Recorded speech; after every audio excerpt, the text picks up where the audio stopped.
So in the last lecture, we saw various factors affecting water activity. In that, I had mentioned the effect of moisture content on water activity is given by something called as moisture sorption isotherm. So isotherm is a graph that is plotted at constant temperature. With the help of isotherm, we can deduce a relationship between water activity and moisture content. So in this graph, moisture content is generally expressed as amount of water per 100 gram of food, meaning dry matter basis. On the left hand side, we have water sorption isotherm with three distinct zones. So let's try to understand what is the sorption behavior of water in each of these zones. Firstly, we have zone 1, wherein the sorption characteristics of water, it is essentially determined by bound water. That is the constitutional bound water, vicinal bound water, and monolayer bound water. As water is tightly bound to matrix, it forms an integral part of the biomolecule structure. Hence, it has no solvating properties. Consider binding of water to polar binding sites of biomolecules. The water activity ranges from 0 to zero point 0.2. It can go up to a maximum value of 0.3. As water is tightly bound to the matrix, heat of sorption is much greater than the latent heat of condensation. So what is this heat of sorption? It is how much energy we need to supply in order to remove or detach water from an adsorbent. Meaning, if we want to remove this layer from our product, we have to subject the product to a drying process. Second zone, it is a zone of multi-layer water, mostly multi-layer. The sorption characteristics is very similar to multi-layer water. So in zone 2, we see that water activity, it ranges from 0.2 or 0.3 up to 0.7 to 0.8. We see that a small change in moisture content results in a huge change in water activity. So low water activity, we can say that the sorption behavior of water is very similar to that of monolayer water content. But there is continuous absorption of water by the product, and the water enters zone of multi-layer water. Finally, at water activity of around 0.7 to 0.8, the sorption behavior is like that of water found in transition zone between multi-layer water and free water.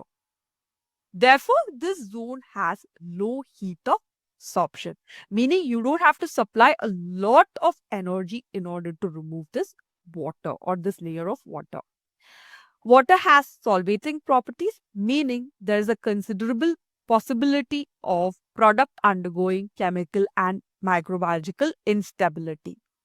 Finally, we have zone 3, wherein the water activity is greater than 0.7 or 0.8. It can take a maximum value of of 1. So what we see in this zone is that the change in moisture content is high. However, the change in water activity is very low, even though the water activity increases with increase in moisture content. The total sorption energy, that is H value, is equivalent to heat of condensation or evaporation of pure water. The sorption characteristics is very similar to free water, meaning chemical and microbiological degradation reactions are favored. On the right hand side, we have three isotherms that are generally encountered in food systems. So type 1, it is found in foods that can absorb water via chemisorption due to presence of anti-caking agents like sodium silicate. They have a capacity to absorb huge amounts of water right from the beginning. That's what you see here. The graph, you see from the beginning the water content is high, okay, and then it reaches a plateau phase because all the water binding sites would have been occupied, and in this plateau phase it is not possible to take up any more water. Second, we have sigmoidal curves or S-shaped curves. So this is result of complex interaction between various biomolecules like proteins and polysaccharides present in food with water. We have two inclination points, one at low water activity, which indicates filling of pores and capillaries of these biomolecules with water. And then due to continuous uptake of water, we have another inclination point at high water activity due to swelling of biomolecules.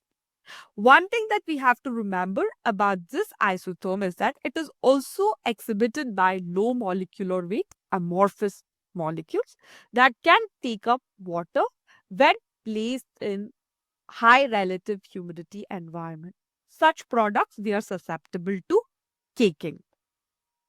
Finally, we have type 3. They are also called as J-shaped isotherms, essentially exhibited by foods rich in crystalline low molecular weight components like sugar or salt. The moisture absorption is low in the beginning. So even though the water activity increases, we see that moisture content of the product is not very high.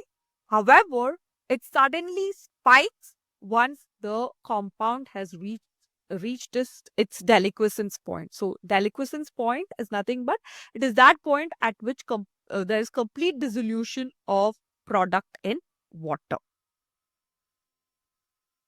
Thank you for staying with me through the video. In case you have any queries, please feel free to put them in the comment section and I'll get back at the earliest.